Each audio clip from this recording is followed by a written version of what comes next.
আমি এখন দেখাতে চলেছি আসলে কিভাবে আপনার ফেসবুক পেজ অথবা ফেসবুক অ্যাকাউন্ট হ্যাক হয়ে যাচ্ছে। দেখুন, আপনি আপনার নিজের একটু বোকামির কারণে আপনি নিজে আপনার পেজটাকে অন্য কাউকে দিয়ে দিচ্ছেন।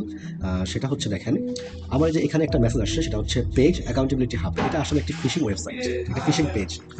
এটা আসলে একটা হ্যাকারের পেজ। ও দেখে কীভাবে হ্যাক করছে, ও একটা ছবি পাঠাইছে এখানে, পাঠায় বলতেছে যে ইম্পর্টেন্ট নোটিফিকেশন, একটি গুরুত্বপূর্ণ নোটিফিকেশন। ওকে, দেন সে বলছে যে your Facebook page is scheduled for permanent deletion due to post that has infringed upon our trademark rights. We have reached this decision after a thorough review and in accordance with our intellectual property protection policies. ওরা বলতেছে আমার account নাকি permanent delete করে দিবে, কেননা আমরা নাকি যে ওর যে ট্রেডমার্কের আমরা অধিকার লঙ্ঘন করেছি, অর্থাৎ অন্যায়ভাবে ওদের ট্রেডমার্ক আমরা ইউজ করেছি। আসলে আমি এরকম কিছুই করিনি।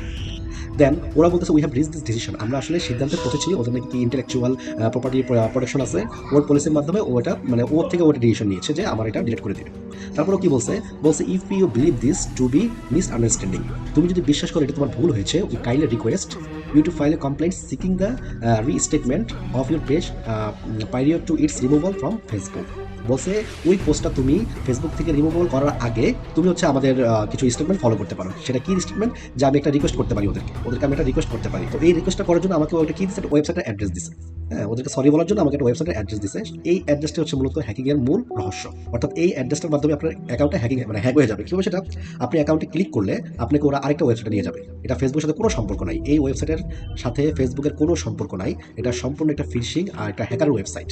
আপনি যখন এই সাইটটাতে ক্লিক করবেন, ওরা আপনাকে একটা সাইটে নিয়ে যাবে। সেই সাইটে আপনাকে বলবে তোমার ফেসবুকের পাসওয়ার্ড দাও বা তোমার ফেসবুকের আইডি বা কি আছে ইউজার নেম সব কিছু চাবে। দেন আপনি দিয়েছেন, আপনার ফেসবুক আপনার হাত থেকে চলে গেছে। এটা আসলে ফেসবুক সাবস্ক্রিবের কোনো মেসেজই না। যদি আপনি কোনো কপিরাইট ইস্যুতে পড়েন বা আপনি অন্য কারো কন্টেন্ট বা আপনার নিজের অজান্তে অন্য কারো কন্টেন্ট আপনি ইউজ করলেন, এটা কপিরাইটে পড়ে গেলে সেক্ষেত্রে ফেসবুক আপনাকে নোটিফিকেশনের মাধ্যমে হচ্ছে সাবধান করে দিবে।